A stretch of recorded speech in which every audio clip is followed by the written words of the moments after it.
Capítulo 7. Alzar el vuelo, 1920-1921. La nieve se derretía afuera cuando Indiana abrió la puerta de su apartamento. Las bisagras protestaron al abrir la puerta, empujando el andador con Anna sentada dentro mientras entraba sigilosamente. Bajo el brazo, un fajo de libros se mantenía unido con un cordel, varios libros de texto comprados por adelantado para su tercer año de licenciatura. Colgando del asa del andador, también los acompañaba una bolsa llena de la compra de la semana. Gracias a su escasa experiencia en restaurantes y a un año de trabajo sólido, había recibido un ascenso y una bonificación justo a tiempo para gastarlo todo en libros y comestibles. Sin embargo, entre las cosas que encontró un bonito rompecabezas de anillos para que Anna jugara con él. Le habían dicho que era un buen momento para empezar a involucrar a su hija con algunos juguetes más complejos. Empujando el andador, con Anna dentro, hacia el otro lado de la habitación, Indiana arrojó el paquete de libros hacia la cama y luego se giró hacia la puerta del baño. Anna hizo ruido desde su asiento, forcejeando con el pequeño arnés que le impedía saltar, e Indiana gritó detrás de él: «Enseguida estoy contigo, cariño». Encendiendo la única bombilla del baño, Indiana se inclinó sobre el lavabo y abrió el grifo. Salió agua fría a borbotones, y se la secó en la cara y las manos sucias. Se rascó un poco la barbilla mientras se miraba en el espejo. Le estaba empezando a crecer un poco la barba, y aunque al principio la había dejado crecer por culpa del ciclo de vida eternamente ajetreado en el que estaba sumida, le gustaba su aspecto. Le daba un aspecto rudo, algo le rondaba en la cabeza. Una sensación pasiva de peligro que rara vez sentía últimamente, con tanto tiempo entre aventuras, estaba demasiado silencioso. No se oían los ruidos de Anna. El viento entraba desde la calle por la ventana abierta. Saliendo corriendo por la puerta, Indiana miró rápidamente hacia la parte trasera de su apartamento. Efectivamente, había dejado la ventana abierta de par en par.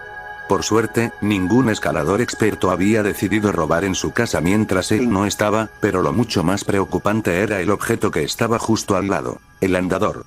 El arnés estaba desabrochado y el ocupante había desaparecido por completo, con el alféizar a solo unos 30 centímetros de altura. La mirada de Indiana recorrió el resto de su habitación. Todas las demás superficies estaban vacías, y se le cayó el alma a los pies. Cruzando la habitación a toda velocidad, apartó el andador de una patada. El marco de madera golpeó contra la pared cercana. Asomando la cabeza por la ventana, se quitó el sombrero fedora al hacerlo, y gritó hacia la calle: «Anna. Anna. Dios mío». Abajo, los peatones pasaban por la acera, algunos levantando la vista ante los gritos desesperados de Indiana. Claro, no había ninguna mancha de sangre ni nada, pero en realidad no había otra explicación para lo que acababa de ocurrir. Por primera vez en mucho tiempo, se le llenaron los ojos de lágrimas al desplomarse contra el alféizar de la ventana, frotándose el pelo con los dedos y conteniendo la respiración. Quizás un año atrás, habría escupido y maldecido su suerte por otro tesoro desperdiciado. Sin embargo, esto no era como dejar caer accidentalmente un ídolo invaluable en un río, ni siquiera como las veces que perdió a algunos de sus amigos en el Somme. Esto era algo aún peor. Había sido su única responsabilidad ser su guardián, y dejó que un lapsus de juicio, una estúpida ventana abierta, lo venciera. Siempre había dependido de su suerte para compensar su a veces flagrante falta de previsión. Siempre había sabido que su suerte se agotaría algún día, pero siempre había apostado a que sería su propia vida la que estaría en juego, no la de otra persona, ni la de su propia hija. Algo le rozó la parte posterior del hombro derecho. Indiana se dio la vuelta.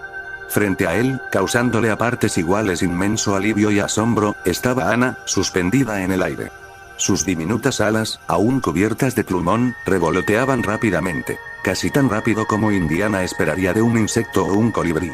En su hocico, sostenía su fedora, apretada entre los dientes.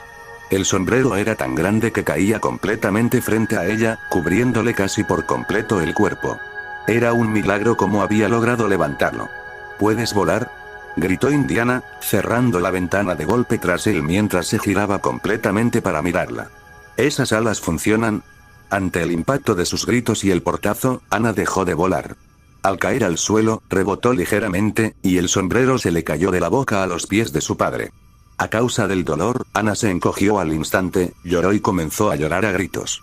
Con un suspiro de agradecimiento, Indiana se agachó y la levantó, meciéndola en sus brazos mientras le frotaba el pelaje con la mano, alisando las partes seguramente magulladas por la caída.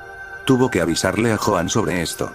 En un laboratorio familiar de la Universidad de Chicago, 3 hombres estaban de pie alrededor de un banco, junto a un pequeño potro dorado. Ella observaba con curiosidad a su alrededor mientras Joan medía cuidadosamente su envergadura con una cinta métrica. ¿Y dices que lo viste con tus propios ojos?, tarareó Richter mientras cerraba la cinta. Indiana asintió, con las manos en las caderas. Flotando justo frente a mí, a la altura de los hombros. Tenía mi sombrero en la boca y todo. Joan se arrodilló para quedar a la altura de Ana, ajustándose las gafas. Ella lo siguió con la mirada, y él sonrió y saludó con la mano. Buen día, señorita. Veo que estás creciendo y fuerte. El señor Jones te trata bien, ¿sí? Jones, exclamó Ana, levantando sus cascos delanteros en el aire. Joan también levantó los brazos en el aire e imitó el gesto de Ana. Ja. Jones, en efecto. Marcus se rió entre dientes desde el lado de Indiana. Al viejo alemán le ha cogido cariño. Indiana sonrió y asintió, y Marcus continuó. Todavía no he visto mucho vuelo. ¿Estás seguro de que no fue algún tipo de suceso extraño? Indiana metió la mano en su bolsillo, sacó una piruleta roja brillante y, viendo a Joan jugar con Ana, dijo, no. Ha habido un montón de situaciones en las que se ha metido en situaciones imposibles. Poder volar, al menos para saltos cortos, tiene mucho sentido. Indiana dio un paso al frente e interrumpió la interacción entre Ana y el doctor. Oye, Ana. Tengo algo para ti, pero tienes que enseñarle a Joan cómo usar tus alas, ¿de acuerdo? Indiana le ofreció la piruleta, extendiéndola frente a Ana. Sus ojos se apartaron de los de Joan, y de inmediato comenzaron a brillar, y se inclinó hacia adelante para mover una pata delantera hacia el dulce. Antes de que pudiera agarrarlo, Indiana movió su brazo, sujetándolo a unos metros por encima de ella. La respuesta de Ana fue estirarse, con las caderas firmemente apoyadas en el suelo, a tientas con las patas delanteras hacia el dulce inalcanzable. Al no poder alcanzarlo desde donde estaba, rompió a llorar desconsoladamente, mirando a Indiana con una expresión de decepción. Marcus se palpó la oreja con un dedo mientras el agudo chillido llenaba la habitación, sin duda extendiéndose hasta el pasillo. Joan miró a Indiana y a Ana con curiosidad, buscando distraídamente el bolígrafo en su bolsillo. Finalmente, Ana dejó de berrear el tiempo justo para empezar a batir las alas. Se convirtieron en una mancha dorada, batiendo posiblemente varias veces por segundo. Marcus y Joan jadearon al unísono cuando, efectivamente, Ana se elevó del suelo, volando hacia el caramelo. Finalmente, una vez que ascendió unos 30 centímetros, Indiana movió el caramelo para colocárselo en los cascos. Al instante, el llanto cesó y Ana se metió el extremo redondeado del caramelo en la boca y comenzó a chuparlo, flotando en el aire mientras se concentraba por completo en el dulce que tenía en los cascos. Fascinante, susurró Joan. De pie, colocó una mano con la palma hacia arriba debajo de ella mientras flotaba. Hay una ligera brisa. Debe de ser de unos 6 kilómetros por hora. ¿Cómo genera esa sustentación con alas tan pequeñas? Debe pesar, ¿cuánto? Alrededor de 8 kilos.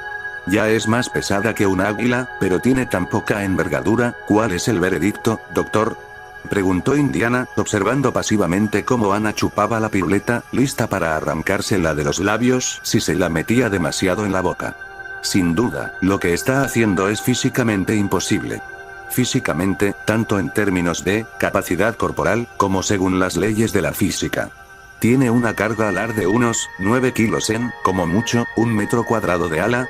Depende de cuánto pese cuando crezca. Joan se frotó el puente de la nariz, reclinándose sobre una encimera cercana. De verdad que no tengo una explicación para ti. Quizás se deba a algún proceso físico que desconocemos, preguntó Marcus, observándola mientras seguía flotando, casi sin esfuerzo, a unos cuantos metros de la mesa. Quizás, asintió Joan, antes de mirarla y decir, seguiré recopilando datos. Por ahora, señor Jones, tendría mucho cuidado de que no se hiciera daño. Lijaría los bordes afilados de las superficies elevadas y mantendría las ventanas cerradas. No hay muchos sitios donde pueda volar en mi apartamento, dijo Indiana cruzándose de brazos, tarareando. No puedo dejarla salir. ¿Y si se pierde de vista? No puedo seguirla. Me imagino que sus padres biológicos podrían, suspiró Joan, metiéndose las manos en los bolsillos. Estoy seguro de que lo sabe muy bien, señor Jones, pero su situación actual es, lo sé, dijo Indiana con un gruñido, no puedo hacer nada al respecto, ¿verdad? Es cada vez más irresponsable intentar criarla en un espacio tan reducido, concluyó Joan, quizá con demasiada severidad. Indiana, enfadado por la insinuación, replicó inmediatamente. Oye. Estoy haciendo lo mejor que puedo. Joan levantó la nariz, pero no insistió. Por suerte, controlaba mucho mejor sus emociones que el joven universitario. Sin embargo, no hubo mucho más tiempo en su visita, pues Indiana necesitaba recoger a Anna y salir para tomar el siguiente tranvía. Sin embargo, como Joan y Marcus se quedaron solos en el laboratorio, el primero no se puso a empacar sus instrumentos de inmediato. Ese chico necesita una intervención, suspiró Marcus con cansancio. Se va a volver loco ahí. Apenas paga el alquiler y los pagos de su préstamo, le he ofrecido más ayuda financiera, pero la ha rechazado. Necesita una casa. Una casa de verdad, asintió Joan. Algo con césped. Quizás una familia de clase trabajadora pueda conformarse con un apartamento para criar a sus hijos, pero este es un caso especial. No me imagino que un espacio cerrado sea adecuado para el desarrollo de algo tan claramente diseñado para correr y volar. Marcus Brody hizo una mueca. No es solo Anna la que sufrirá por sus condiciones de vida, también Indy. Su mayor error, supongo, fue continuar su educación. Podría seguir con sus problemas financieros. Siempre ha sido su sueño ser arqueólogo, descartó Marcus. Sería cruel quitárselo. Además, si termina sus estudios, podría conseguir un trabajo bien remunerado. Si consigue un trabajo como profesor, podría ganar cerca de $2000 al año. Joan asintió lentamente. ¿Entonces? ¿Qué hay que hacer? Deberíamos comprarle una casa, dijo Marcus con firmeza. Richter frunció el ceño. No soy un hombre rico, Dr. Brody, podría pagar la cuenta. No tengo familia que mantener con mis ahorros. Indy es prácticamente mi única familia ahora mismo, rió Marcus, antes de apagarse y frotarse la mejilla con el pulgar. Finalmente, añadió. El mayor problema, sin embargo, sería que lo aceptara. Me temo que heriría su orgullo. Dile que puede devolvértelo, dijo Joan con una leve sonrisa, pero díselo solo después de que hayas firmado todos los documentos y le hayas dado las llaves. Indiana Jones forcejeaba con Anna mientras ella intentaba con todas sus fuerzas escapar de sus brazos y estrellarse contra el parabrisas del coche de Marcus Brody. La cabina se llenó de plumas mudadas mientras aleteaba, sujetada por su padre, sujetándola por las patas traseras. Con la frente empapada en sudor tras un ajetreado turno de almuerzo en Colosimo's, Indiana miró confundida por la ventanilla lateral al tomar una nueva calle. Anna empezó a llorar por el terrible trato que recibía de su padre, quien no le permitía golpearse la cabeza contra el parabrisas. A pesar de esto, Indiana miró a Marcus y le preguntó, ¿a dónde demonios vamos? Quiero mostrarte una propiedad nueva que acabo de comprar, dijo Marcus, todavía vestido con su traje formal de oficina, con una sonrisa pícara en su rostro. Oye, Indy, ¿cuándo dijiste que era el cumpleaños de Anna? Indiana frunció el ceño ante la extraña pregunta. No era propio de Marcus presumir de su riqueza. El 28 de enero. Fue entonces cuando la encontré, dijo finalmente. Tras varias visitas, Joan logró calcular que Anna tenía entre 4 y 6 meses cuando la encontraron por primera vez en las ruinas de Panamá. Aunque esto situaría su cumpleaños real entre julio y septiembre, Indiana decidió que era mejor que fuera el 28. Por cierto, en ese momento era el 27 de enero. Me lo perdí por un día, dijo Marcus chasqueando un dedo con fingida frustración. En fin. Indy, quería hablar contigo sobre mi relación con Anna. La niña en cuestión había dejado de intentar volar y, en su lugar, se sentó en el regazo de su padre, llorando. Sin embargo, Indiana había aprendido que los bebés eran tan capaces de engañar como los adultos. A veces, lloraban solo para intentar salirse con la suya, probablemente creyéndose muy listos. Sin embargo, había una clara diferencia entre cómo lloraba con sinceridad y cómo lloraba con engaño. Este caso sin duda se enmarcaba en este último. Ignorando a Anna, Indy mantuvo su mirada fija en Marcus. ¿Qué pasa con eso? Bueno, Indy, creo que nos hemos convertido en una familia en los últimos años, entonó el hombre mayor mientras tomaban otra calle, esta vez arbolada y con cercas blancas.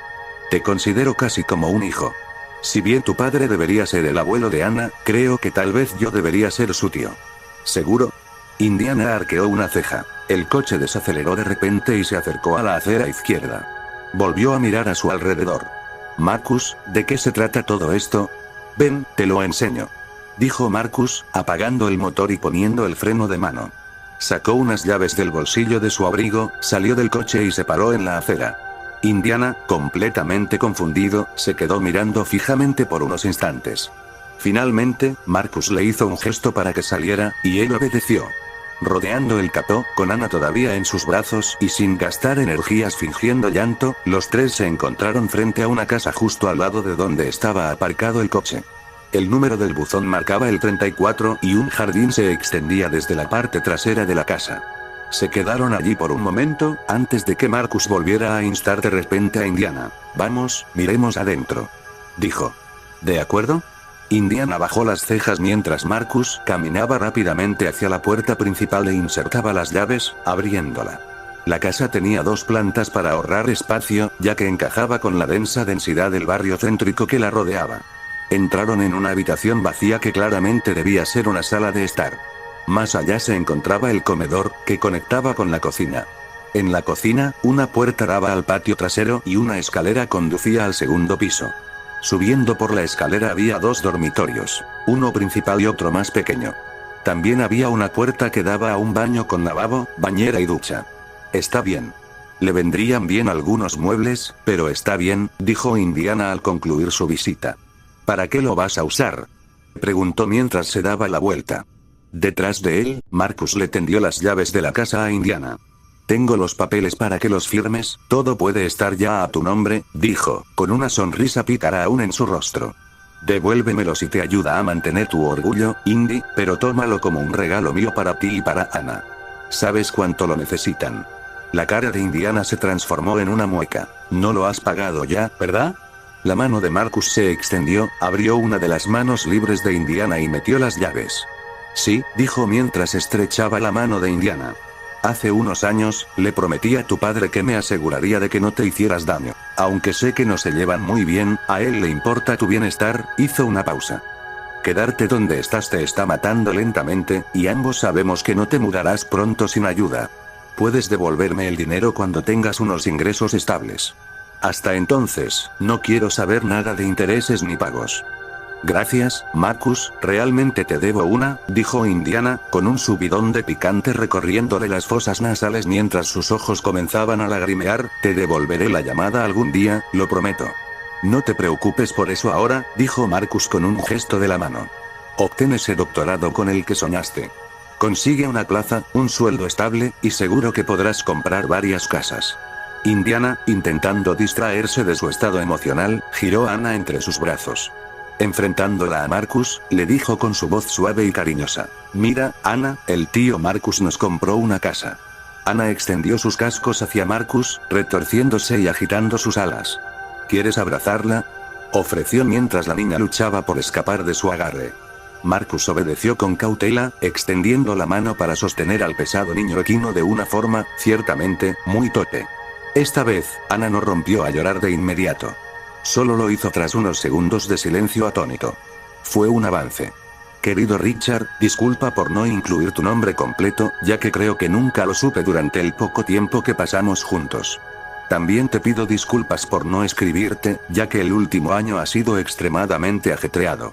He estado haciendo malabarismos con los estudios universitarios, el trabajo y mi hija, lo que me ha dejado en un ciclo constante de agotamiento. A pesar de todo esto, me veo en la necesidad de contarte lo que ha estado sucediendo y ofrecerte mi más sincero agradecimiento. Un zoólogo de Pensilvania vino a estudiar a Anna en un entorno controlado. Los resultados de su estudio concluyeron que era una forma de vida verdaderamente inteligente, con la misma inteligencia que un humano. Cumplí mi promesa y la he adoptado como mía a pesar del inmenso estrés que, admito, me genera.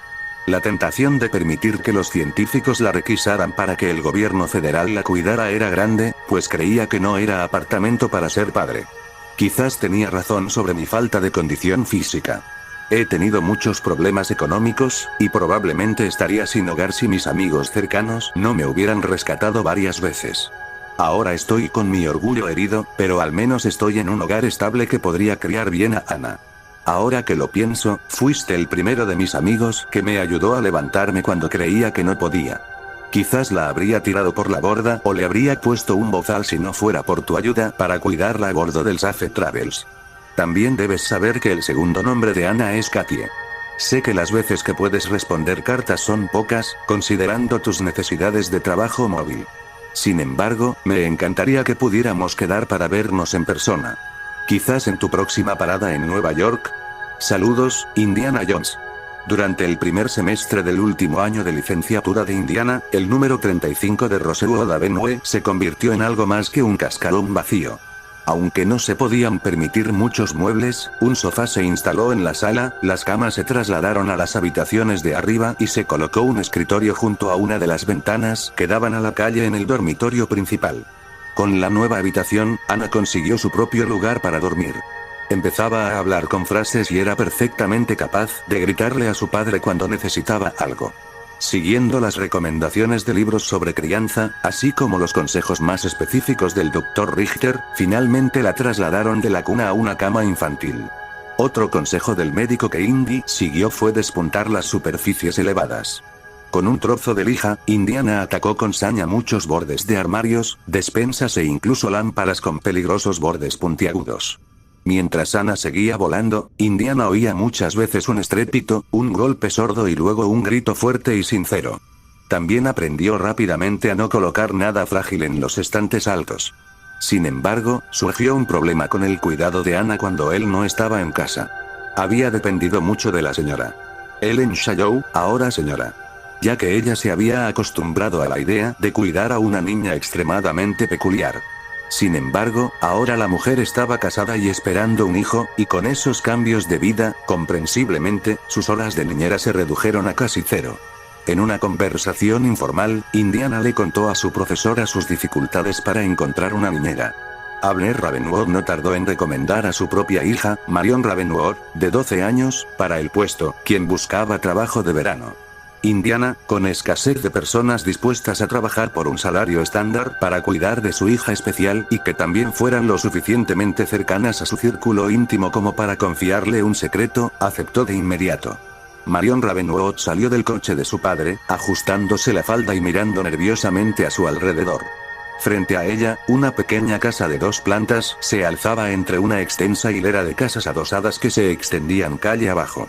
El viento susurraba entre los abedules plantados a lo largo de la acera, donde los ciudadanos estadounidenses educados caminaban hacia las estaciones de tranvía o paseaban a sus perros. Echó un vistazo por la ventanilla del copiloto hacia su padre, quien simplemente le dedicó una sonrisa tranquilizadora. No era la primera vez que le daban responsabilidades, sin una madre cerca para recogerla del colegio o prepararle la cena cuando su padre llegaba tarde. Sin embargo, era la primera vez que hacía algo tan maduro como intentar ganarse la vida, aunque solo fuera un trabajo de verano. Tragándose el nerviosismo y ajustándose las correas de su mochila, cargada con todo lo que creía necesario para el día, se dirigió a la entrada de la casa. Levantó la mano y golpeó la puerta con los nudillos. Un joven, vestido con traje y corbata, abrió la puerta poco después. Llevaba una cartera a la cintura, un sombrero fedora en la cabeza, una barba áspera y sombría en la mandíbula, y una cicatriz justo debajo del labio inferior. De alguna manera, le recordaba a su profesor de matemáticas. Él le dio una sonrisa incómoda. Tú, debes ser la hija del Dr. Ravenwood. Marion. Saludó, extendiendo una mano, debes ser Indiana Jones. Indiana tomó la mano y la estrechó. Sí. Pasa, tengo que decirte algunas cosas y luego tu papá me llevará de vuelta a la universidad.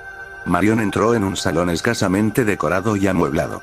Juguetes harapientos y manchados estaban esparcidos por el suelo, saliendo de un arcón en un rincón. Un sofá estaba junto a una mesa de centro, a la que alguien había lijado para pulir los bordes. Cerca había una estantería, llena descuidadamente de libros infantiles. Habían pegado una almohada en la parte superior y clavado clavos en el tablero posterior, que se habían clavado en la pared. Detrás del salón se encontraban el comedor y la cocina, todos con medidas de seguridad igualmente paranoicas. La intriga en el rostro de Marion se transformó en miedo cuando el rápido aleteo de sus alas anunció la llegada de una mancha dorada. Una enorme criatura dobló una esquina y se estrelló contra la cara de Marion, derribándola mientras gritaba. Una gruesa capa de alfombra amortiguó su caída, aunque la sensación de su cerebro impactándose contra la parte frontal y posterior del cráneo le dolía profundamente. Al recobrar el sentido, sus ojos se posaron en 2 iris magenta inquietantemente grandes que la observaban. Sentado sobre su pecho había algo parecido a un caballo, aunque tenía un pelaje dorado, una crin estampada en negro y gris, una camisa beige y un pañal que le cubría el trasero. Hola Ana, dijo Indiana, que estaba de pie junto a Marion sin un solo atisbo de compasión, en voz baja, ella es Marion. Es tu nueva niñera. María, habló la criatura con una voz extrañamente similar a la de un niño pequeño. Marion, repitió Indiana. Ana dejó escapar otra risita extrañamente humana, antes de representar una especie de escena con sus cascos delanteros. Marion, boom. Sí, Marion se cayó. No te estrelles contra la gente, Ana, es de mala educación, regañó Indiana con desgana, con una sonrisa divertida creciendo en su rostro mientras observaba la expresión cada vez más frenética de Marion. ¿Por qué habla? Exclamó Marion, levantando una mano y buscando la manera de apartar con cuidado al pequeño peludo de encima. Ella hace eso, dijo Indiana, tomando a Ana de los brazos y volviéndola a sentar en el suelo. Oye, solo asegúrate de que no se escape de casa mientras no estoy. Calienta la comida en la sartén sobre las 11:30 y dale el plato entero. Ya lo he repartido todo. Asegúrate de que se lo coma todo. ¿Qué? Jadeó Marion, levantándose y sacudiéndose el polvo con nerviosismo. ¿Esto es normal para ti? Indiana se encogió de hombros. Sí. Es como una chica normal, solo que con un exterior extraño. Ya la conocerás. Ella lo miró con angustia. Sintió la tentación de salir corriendo y volver con su padre para exigirle que la dejara volver a casa. Escucha. Sírvete lo que haya en la nevera. No entres en la habitación principal, sino, haz lo que quieras, dijo Indiana, a punto de abrir la puerta para irse, para gran temor de Marion. Sin embargo, se detuvo y la miró cuando ya estaba a punto de salir. Señalándola con el dedo, dijo, y no abras ninguna ventana. Me da miedo que salga volando de casa. Marion se balanceó hacia adelante para intentar escapar, pero el extraño bebé estaba sentado en el suelo frente a ella, mirando a su padre mientras salía. Incapaz de superar el miedo al extraño animal, con su aspecto de niño pequeño, dudó lo suficiente como para que la puerta estuviera cerrada con llave cuando volvió a levantar la vista. Por supuesto, la partida de su padre sin ella causó en Ana una profunda conmoción. Los gritos llenaron el aire mientras galopaba hacia la puerta y se estrellaba torpemente contra ella. Sus profundos ojos color de rosa se volvieron de inmediato hacia Marion, llenos de lágrimas por el abandono y el dolor de chocar contra ella. Marion se tragó el nudo que tenía en la garganta. Piensa en todo lo que vas a comprar al final del verano, Marion, piensa en el helado, iba a ser la comidilla del colegio femenino Erston, con una bicicleta nueva y monedas, para llevar a todas sus amigas a comprar dulces. Ya había sido más valiente antes, caminando sola a casa y escondiéndose aquella vez que entraron ladrones.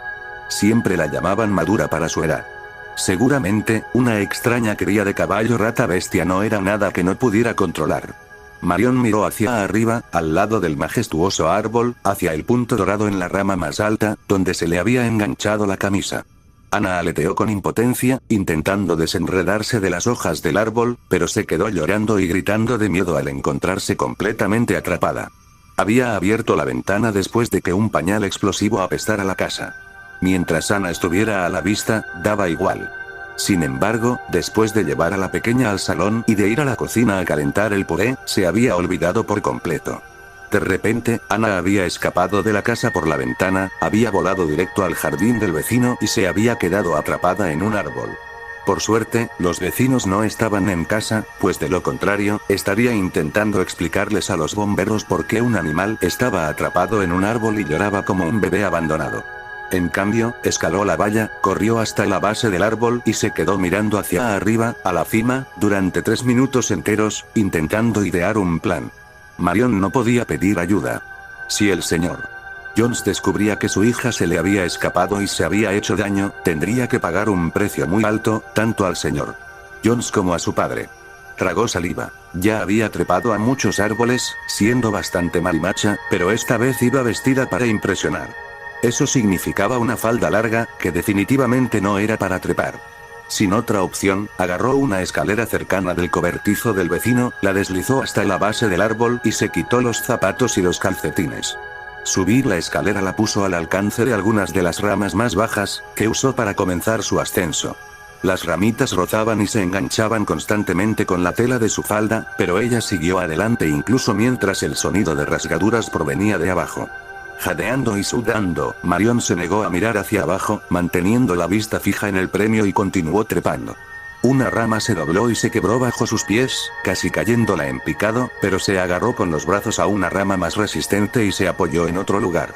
Finalmente, con el pelo recogido destrozado, las hojas atrapadas por todas partes, el corazón latiendo con fuerza y cubierta de sudor, Marion se encontró al alcance de Anna.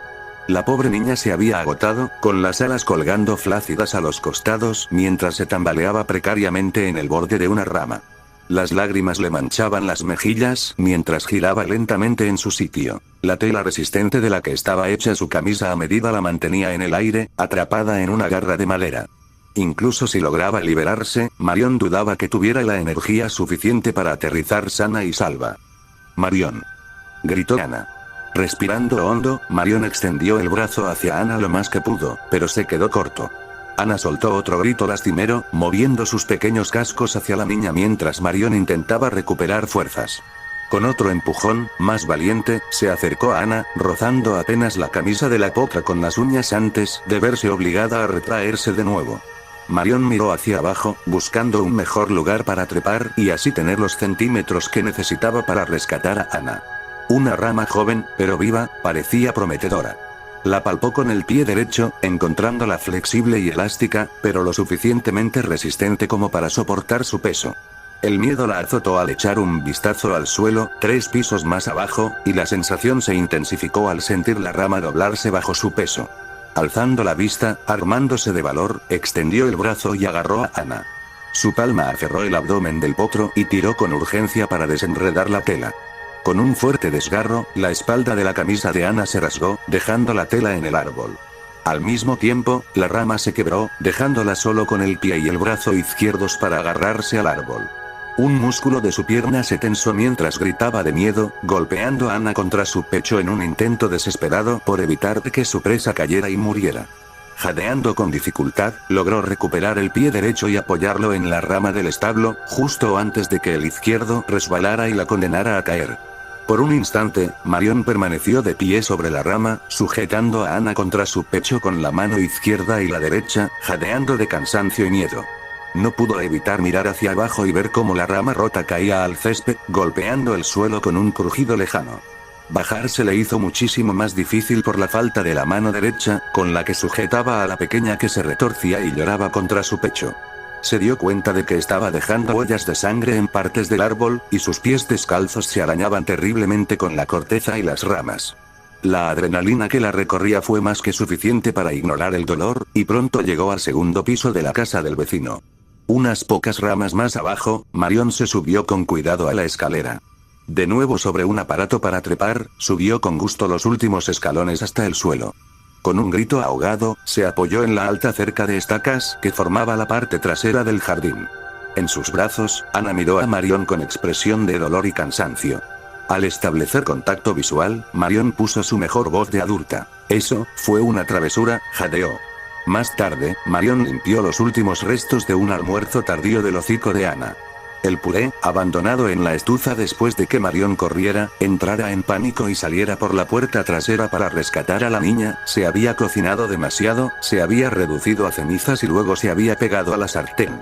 Por suerte, la bombona de gas de la estufa ya estaba casi agotada. De lo contrario, su falta de atención podría haber provocado el incendio de la casa.